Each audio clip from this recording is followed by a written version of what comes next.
Kan dia mau yang bilang lemot karena ada ini Ernst. Sangat enak dibaca dan harus dibaca. Karen Armstrong telah banyak membaca dan tidak melewatkan satupun. Dia menyajikan pandangan paling sulit tentang Tuhan yang dapat diuraikan dalam sebuah buku. Anthony Burgess, The Observer. Dia menyegarkan pemahaman tentang apa yang sudah kita ketahui dan memberikan pengenalan yang jelas tentang yang tak kita ketahui. Kerinduan, kata Agustinus, membuat hati menjadi dalam. Itulah tema yang mengalir di sepanjang buku yang lugas ini, beserta sebersit harapan yang mengakhirinya. Robert Runcie, mantan uskup Canterbury.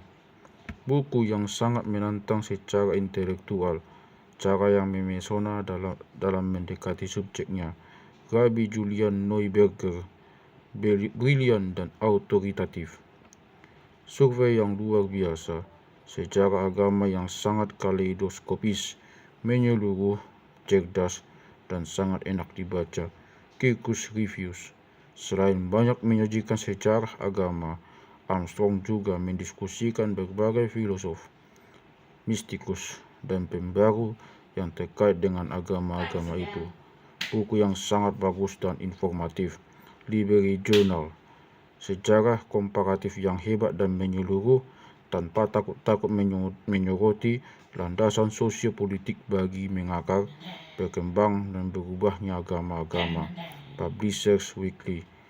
Mizan Pustaka, Kronik Zaman Baru, adalah salah satu lini produk lain penerbit Mizan yang menyajikan buku-buku bertema umum dan luas yang merekam informasi dan pemikiran mutakhir serta penting bagi masyarakat Indonesia. Sejarah Tuhan, kisah 4000 tahun pencarian Tuhan dalam agama-agama manusia. Karen Armstrong.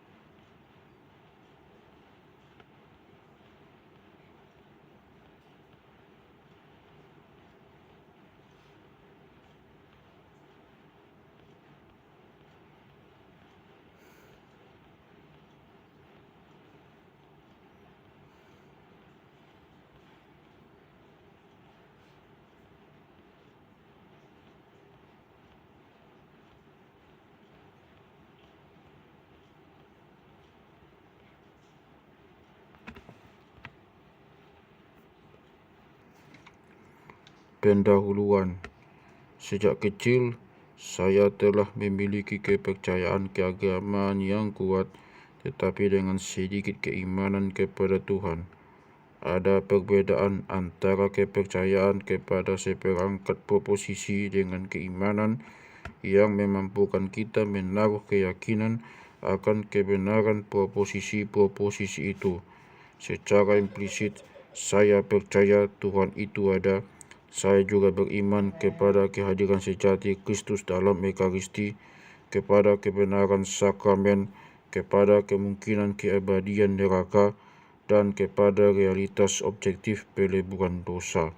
Akan tetapi, saya tidak bisa mengatakan bahwa kepercayaan saya terhadap semua ajaran agama tentang realitas sejati ini memberi bukti kepada saya bahwa kehidupan di dunia ini sungguh-sungguh baik atau bermanfaat. Keyakinan masa kecil saya tentang ajaran Katolik Roma lebih merupakan sebuah credo yang menakutkan. James Joyce menyuarakan hal ini dengan tepat dalam bukunya Portrait of the Artist as a Young Man. Saya mendengarkan khotbah tentang api neraka. Kenyataannya, neraka merupakan realitas yang lebih menakutkan daripada Tuhan, karena neraka adalah sesuatu yang secara imajinatif bisa betul-betul saya pahami. Di pihak lain, Tuhan merupakan figur kabur yang lebih didefinisikan melalui abstraksi intelektual daripada imajinasi. Ketika berumur 18 tahun, saya pernah diharuskan menghafal jawaban katekismus tentang pertanyaan, apakah Tuhan itu? Tuhan adalah Ruh Maha Tinggi, Dia ada dengan sendirinya, dan Dia sempurna tanpa batas.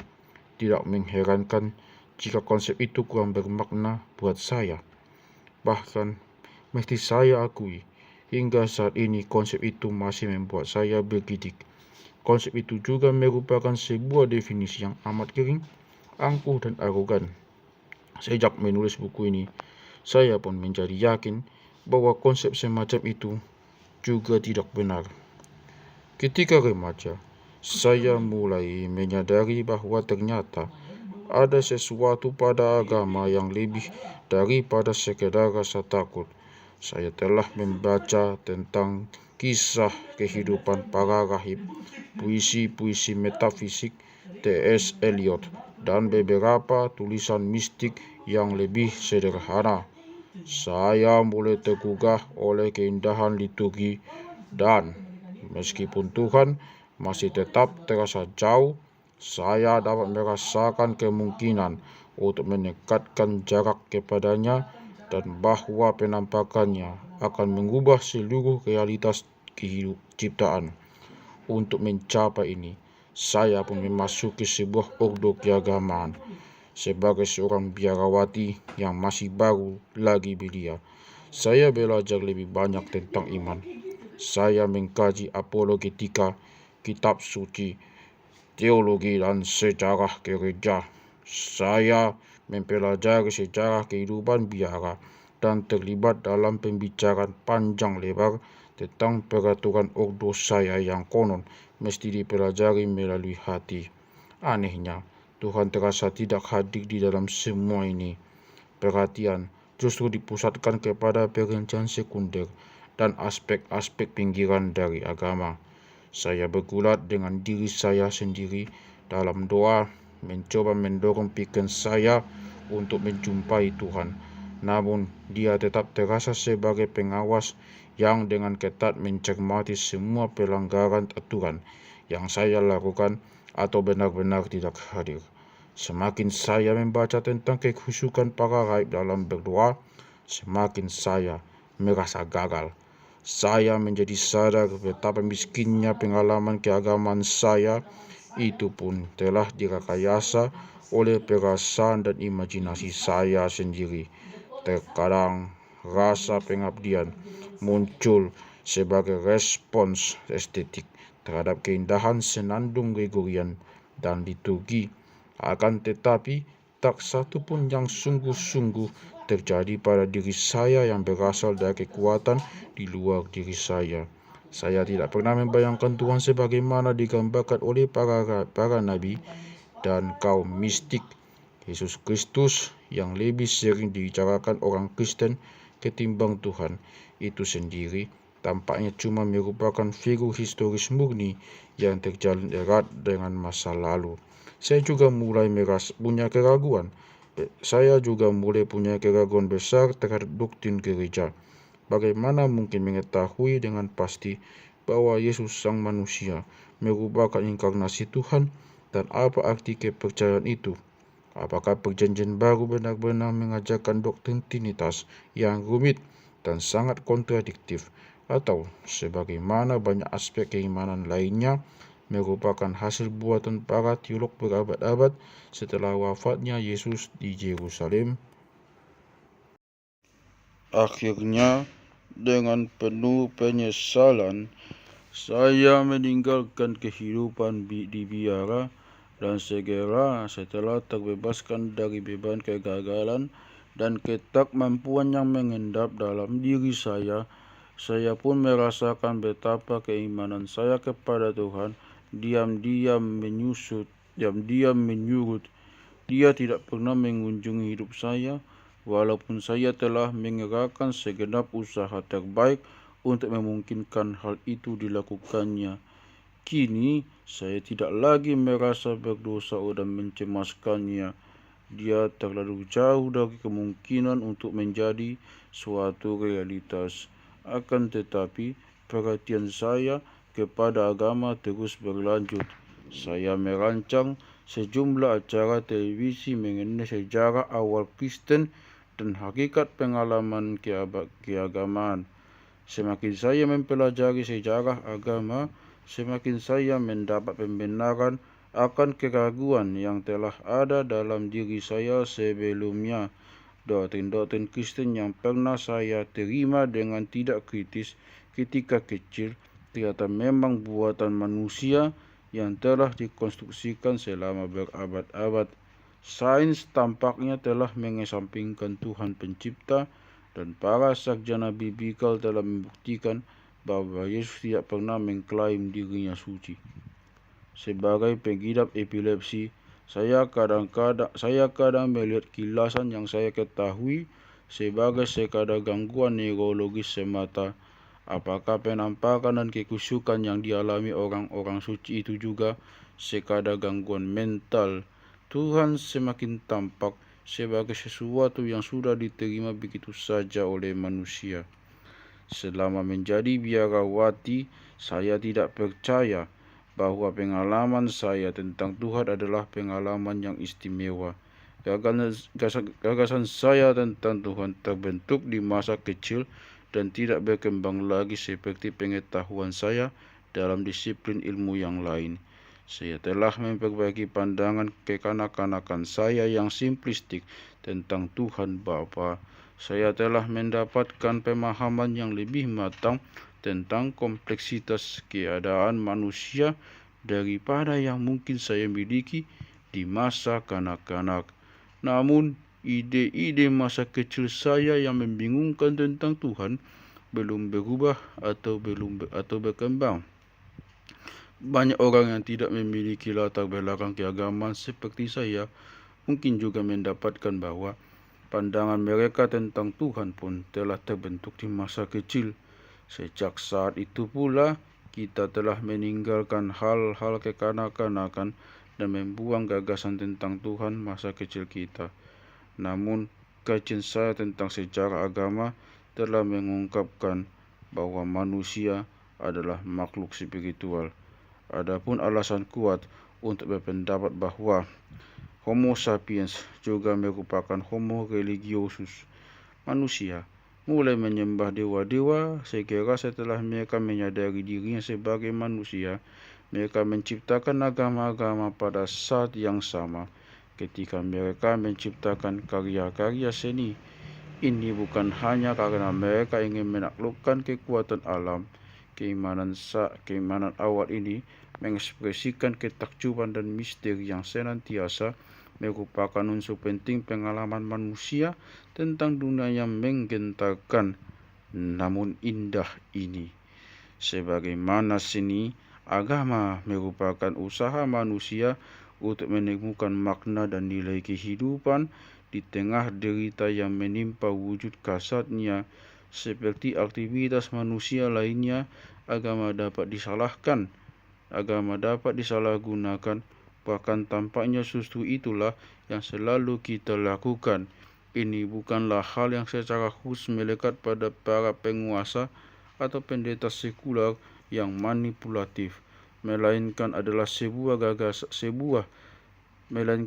sesuatu yang sangat alamiah bagi manusia.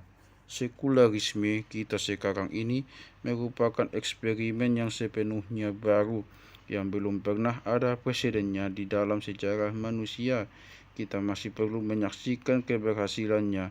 Namun tak kalah benarnya jika dinyatakan bahwa humanisme liberal barat bukanlah sesuatu yang secara alamiah datang kepada kita sebagaimana apresiasi atas seni atau puisi. Ia harus ditumbuhkan. Humanisme itu sendiri merupakan sebuah agama tanpa Tuhan. Tidak semua agama tentunya bersifat teistik. Cita-cita etika sekular kita mempunyai disiplin pikiran dan hatinya sendiri dan menyediakan bagi manusia sarana untuk menemukan keyakinan pada makna tertinggi kehidupan manusia seperti yang pernah disediakan oleh agama konvensional. Ketika saya mulai meneliti sejarah ide dan pengalaman tentang Tuhan dalam 3 kepercayaan monoteistik yang saling berkaitan, Yahudi, Kristen, dan Islam, saya berharap menemukan bahwa Tuhan hanya merupakan proyeksi kebutuhan dan hasrat manusia. Saya kira Dia akan mencerminkan rasa takut dan kerinduan masyarakat pada setiap tahapan perkembangannya.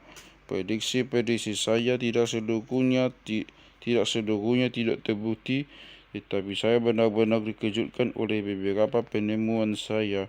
Sepertinya saya telah mengetahui semua itu 30 tahun lalu ketika saya mulai menjalani kehidupan di biara. Pengetahuan itu tentu akan menyelamatkan saya dari ketegangan ketika mendengar dari para monoteis terkemuka ketiga agama itu bahwa ketimbang menanti Tuhan untuk turun dari ketinggian, saya mesti secara sengaja menciptakan rasa tentang Dia di dalam diri saya. Para rahib, pendeta, dan sufi yang lain menyalahkan saya karena mengasumsikan bahwa Tuhan dalam pengertian apapun adalah realitas yang ada di luar sana. Mereka dengan tegas memperingatkan saya untuk tidak berharap mengalami Tuhan sebagai fakta objektif yang bisa ditemukan melalui proses pemikiran rasional biasa. Mereka tentu akan mengatakan kepada saya bahwa dalam pengertian tertentu, Tuhan merupakan produk imajinasi kreatif seperti halnya seni dan musik yang bagi saya sangat inspiratif. Beberapa monoteis terkemuka bahkan dengan tendang dan tegas mengatakan kepada saya bahwa Tuhan tidak sungguh-sungguh ada. Namun demikian, Dia adalah realitas terpenting di dunia. Buku ini bukanlah tentang sejarah realitas Tuhan yang tak terucapkan itu, yang berada di luar waktu dan perubahan, melainkan merupakan sejarah persepsi umat manusia tentang Tuhan sejak era Ibrahim hingga hari ini. Gagasan manusia tentang Tuhan memiliki sejarah karena gagasan itu selalu mempunyai arti yang sedikit berbeda bagi setiap kelompok manusia yang menggunakannya di berbagai periode waktu. Gagasan tentang Tuhan yang dibentuk oleh sekelompok manusia pada satu generasi bisa saja menjadi tidak bermakna bagi generasi lain. Bahkan pernyataan saya beriman kepada Tuhan tidak mempunyai makna objektif, tetapi sebagai pernyataan lain umumnya baru akan bermakna jika berada dalam suatu konteks, misalnya ketika dicetuskan oleh komunitas tertentu. Akibatnya, tidak ada satu gagasan pun yang tidak berubah dalam kandungan kata Tuhan. Kata ini justru mencakup keseluruhan spektrum makna. Sebagian di antaranya ada yang bertentangan atau bahkan saling meniadakan. Jika gagasan tentang Tuhan tidak memiliki keluasan semacam ini, niscaya ia tidak akan mampu bertahan untuk menjadi salah satu gagasan besar umat manusia.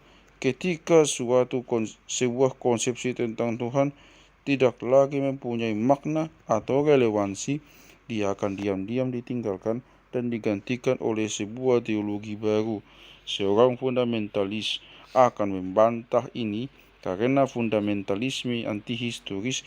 Mereka meyakini bahwa Ibrahim, Musa, dan nabi-nabi sesudahnya semua mengalami Tuhan dengan cara yang persis sama seperti pengalaman orang-orang pada masa sekarang. Namun jika kita memperhatikan ketiga agama besar kita, menjadi jelaslah bahwa tidak ada pandangan yang objektif tentang Tuhan.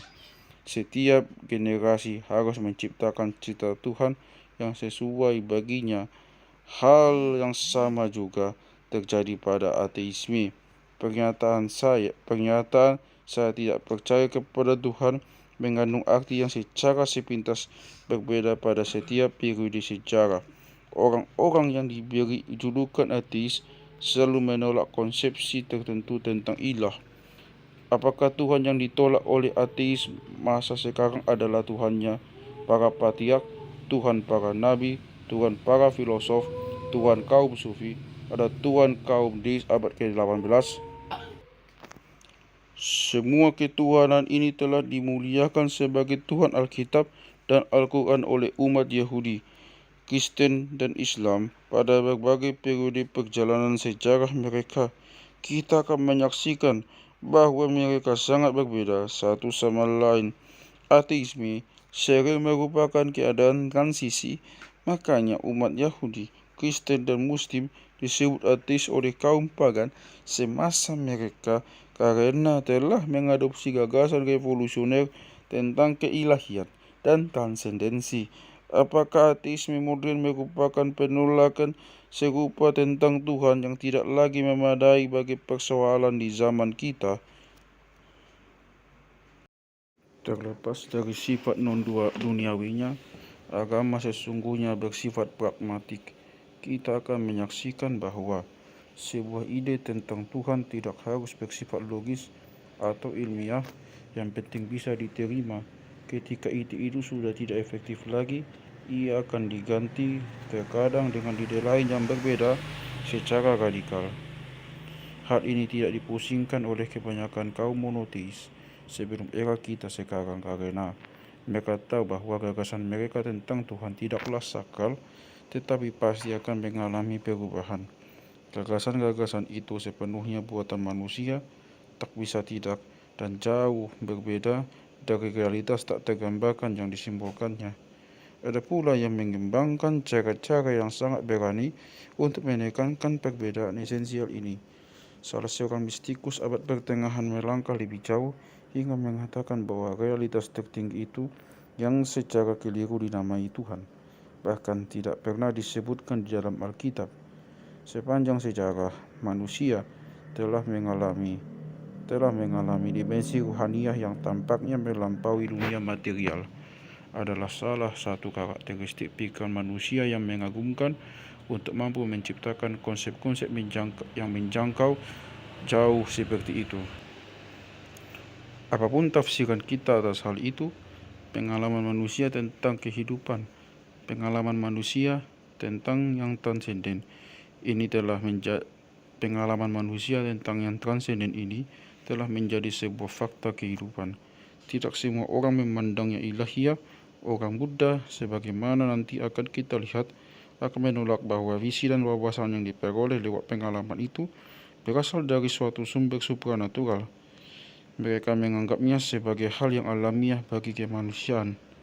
Akan tetapi, semua agama besar akan sepakat bahwa adalah mustahil untuk menggambarkan transendensi ini dalam bahasa konseptual biasa. Kaum monoteis menyebut transendensi ini Tuhan, namun mereka membatasinya dengan syarat-syarat penting. Yahudi misalnya dilarang mengucapkan nama Tuhan yang sakral, sedangkan umat Islam tidak diperkenankan melukiskan Tuhan secara visual. Disiplin semacam itu merupakan pengingat bahwa apapun yang kita sebut Tuhan berada di luar ekspresi manusia. Ini bukan sejarah dalam pengertian biasa, sebab gagasan tentang Tuhan tidak tumbuh dari satu titik kemudian berkembang secara linear menuju suatu konsepsi final. Teori-teori ilmiah mempunyai sistem kerja seperti itu, tetapi ide-ide dalam seni dan agama tidak. Sebagaimana dalam puisi cinta, orang berulang kali menggunakan ungkapan yang sama tentang Tuhan. Bahkan kita dapat menemukan kemiripan telak dalam gagasan tentang Tuhan di kalangan orang Yahudi, Kristen, dan Islam. Meskipun orang Yahudi maupun Islam memandang doktrin Trinitas dan inkarnasi sebagai suatu kekeliruan, mereka juga mempunyai teologi-teologi kontroversial versi mereka sendiri. Sebagai ekspresi yang amat bervariasi tentang tema-tema universal ini memperlihatkan kecerdasan dan kreativitas imajinasi manusia ketika mencoba mengekspresikan pemahamannya tentang Tuhan. Karena ini merupakan sebuah subjek yang luas, saya sengaja membatasi diri hanya mengkaji tentang Tuhan yang esa yang disembah oleh oleh umat Yahudi, Kristen dan Islam. Meski terkadang saya juga menyinggung konsepsi kaum pagan, Hindu dan Buddha tentang realitas tertinggi untuk memperjelas suatu pandangan monoteistik. Tampaknya ide tentang Tuhan dalam ajaran agama-agama yang berkembang secara sendiri-sendiri tetap memiliki banyak keserupaan. Apapun kesimpulan yang kita capai tentang realitas Tuhan, sejarah gagasan ini dapat mengatakan kepada kita sesuatu yang penting mengenai pikiran manusia dan inti aspirasi kita. Di tengah kecenderungan sekular di kalangan masyarakat barat, ide tentang Tuhan masih mempengaruhi kehidupan jutaan orang, tetapi pertanyaannya adalah, Tuhan menurut konsep mana yang mereka anut? Teologi sering memberikan penjelasan yang membosankan dan abstrak. Akan tetapi sejarah Tuhan penuh gairah dan ketegangan. Tidak seperti beberapa konsep lain tentang realitas tertinggi, sejarah ini pada awalnya dipenuhi pertarungan dan tekanan yang mengakibatkan penderitaan. Nabi-nabi Israel mengalami Tuhan mereka sebagai penderitaan fisik yang menimpa segenap anggota tubuh mereka dan memenuhinya dengan suka maupun duka. Realitas yang disebut Tuhan acap dialami para monoteis dalam keadaan ekstrem. Kita akan membaca tentang puncak gunung, kegelapan, keterasingan, penyaliban dan teror. Pengalaman barat tentang Tuhan tampak agak traumatik. Apa alasan bagi ketegangan inheren ini? Kaum monoteistik lainnya berbicara tentang cahaya dan transfigurasi. Mereka menggunakan gambaran yang amat berani untuk mengungkapkan kerumitan realitas yang mereka alami yang jauh melampaui teologi ortodoks. Belakangan ini, perhatian terhadap mitologi bangkit kembali, yang mungkin menunjukkan luasnya hasrat atau ekspresi yang lebih imajinatif tentang kebenaran agama. Karya mendiang sarjana Amerika Joseph Campbell telah menjadi begitu populer. Dia melakukan pengkajian mendalam tentang mitologi perennial manusia, menghubungkan mitos-mitos kuno dengan mitos-mitos yang hingga kini masih hidup di kalangan masyarakat tradisional.